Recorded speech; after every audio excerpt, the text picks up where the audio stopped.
Hola! Per a celebrar el 8 de març hem demanat a les nostres biblioteques que trien una dona rellevant en les respectives àrees de coneixement.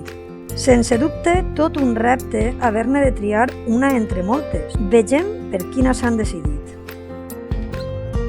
La Biblioteca de Ciències destaca el treball de Rosalind Franklin en el camp de la química.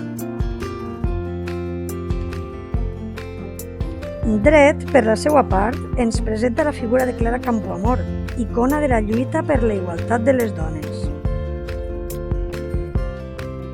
La Biblioteca d'Econòmiques reivindica la memòria de Joan Robinson, economista anglesa del segle passat.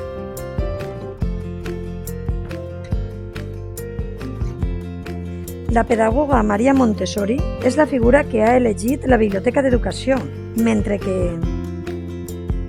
Filosofia i Lletres recorda la gran tasca de Maria Moliner, que a més de filòloga va ser una gran bibliotecària. La Biblioteca de Geografia vol reconèixer el treball de Maria Dolors Garcia, geògrafa contemporània.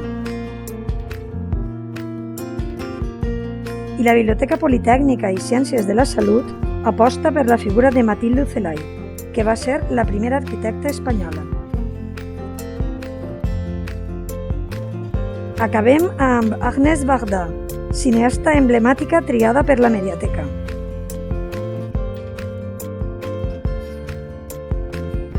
Aquesta ha sigut l'elecció de les nostres biblioteques. I tu? Quina dona destacaries?